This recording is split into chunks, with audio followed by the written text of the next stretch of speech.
ஒரு வகுப்பில் ஒரு மாணவன் இருந்தான். அவன் உலகத்தில் உள்ள எல்லா கெட்ட பழக்கங்களையும் கற்று வச்சிருந்தான். யாராச்சும் அது தவறு அப்படின்னு சொன்னால் அவன் உடனே இது வாலிப வயசு, நான் அப்படி தான் இருப்பேன், போக போக மாற்றிப்பேன் அப்படின்னு சொல்லுவான்.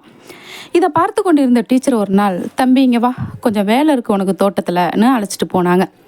அந்த தோட்டத்தில் ஒரு சிறிய செடியை பார்த்து இதை பிடுங்குப்பா என்று சொன்னாங்க. அவன் பிடுங்கினான். திரும்ப ஒரு பெரிய செடியை பார்த்து இதை பிடுங்குப்பா என்று சொன்னாங்க. அவன் உடனே கொஞ்சம் கஷ்டப்பட்டு பிடுங்கினான். அப்புறம் கொஞ்சம் பெரிய மரத்தை பார்த்து இதை பிடுங்குப்பா அப்படின்னு சொன்னாங்க. அவன் இவ்வளோ பெரிய மரத்தை என்னால் எப்படி பிடுங்க முடியும் என்று கேட்டான். அது போல தாப்பா, நீ செய்யும் தவறுகள் நீ ஆரம்பத்திலே பிடுங்காவிட்டால் பெரிய மரமாக போயிடும்.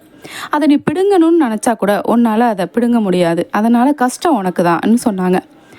அவன் ரொம்ப ஃபீல் பண்ணான். அது போல தான் வாழ்க்கையில் நம்ம ஆரம்பத்திலே நம்ம செய்யும் தவறுகளை நம்ம திருத்து கொள்ளாவிட்டால் அது பெரிய தவறாக மாறி நம்மளை கஷ்டப்படுத்தும். நம்மளை மட்டும் இல்லை, நம்மளை சுற்றி உள்ளவங்களையும்.